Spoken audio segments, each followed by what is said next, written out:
What up, everybody? What up, everybody? Let me get to the spot. Let me get to the spot. Oh, hey, everybody. This is Plan Your Greatness, and I'm your gracious host, Carlton Hamilton. Now, if you hear the landscaper dudes in the background, that they're outside the window, you know, always, and I can't predict their time, so I want to get this out and do this right now. But this is volume 3 of the Leadership Principles I Learned in Prison series. Again, volume 3. This is Seek Participation and Feedback. It's very important that you do this after you showed your enthusiasm, you've created the competition. Now you want to make sure that you are seeking participation and feedback, because you can create the greatest competitions and deadlines for your team, but if you don't get any participation, that's a wrap. All right. So it starts with asking very simple questions and moving up to very complex questions about what they're doing and just basically how they feel about the competition and the deadlines. But make this a point.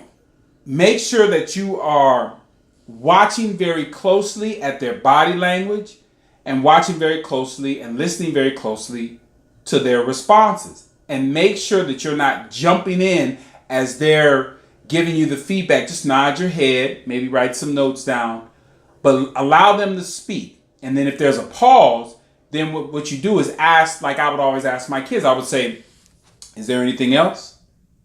And then allow them to think, elaborate a little bit. Maybe you might need to do that 2 or 3 times. Is there anything else? Is there anything else you want to add?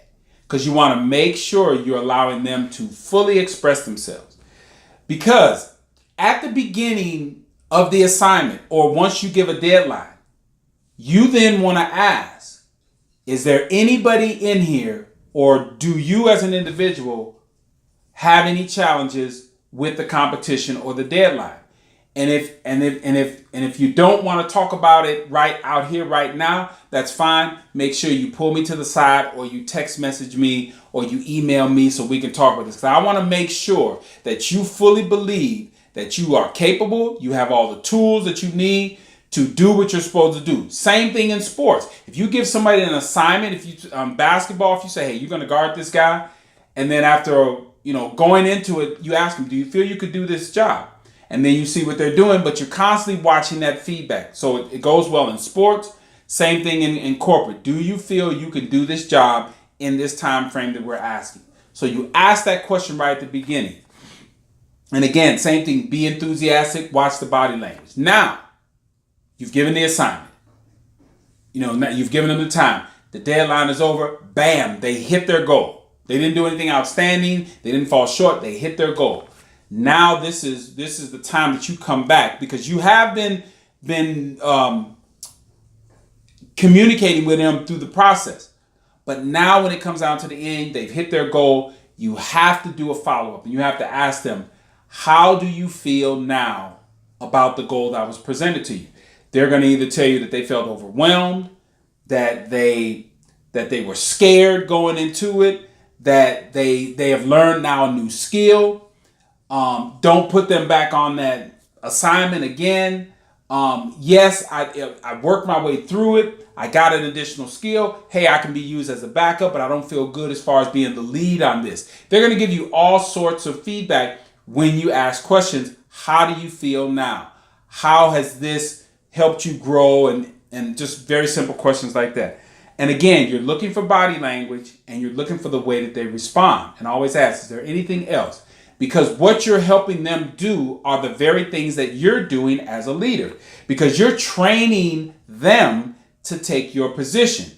Because everything that shows that you're really getting the best out of your team, your supervisor is going to see that. Because that's what your supervisor is doing. You're a part of a team that your supervisor has. So they're trying to see, how can I make the people below me reach their full potential? And if you do that as a good job, you're going to allow your supervisor to move up or move out. Or you're going to be so good at what you do, your supervisor may like their job. Now you're able to take your skills and go off to another company. Now you're not leaving them high and dry. You have trained people below you that either are going to come up and take your position or follow you as you get a higher position, and they get promoted because of that as well. So it's always a win-win situation in that regard, as far as getting them to participate, getting the feedback, following up with them, seeing are they okay at the very beginning, see how they respond after they've gone through it. Because again, the whole point of leadership is to create other leaders. All right. So this is part number 3. Seek participation. Seek the feedback you need from your subordinates. Because when you do that, you are actually planning your greatness. Again, this is Plan Your Greatness, and I will say this again: plan your greatness. You know why? Because no one else will. I'll see you next time.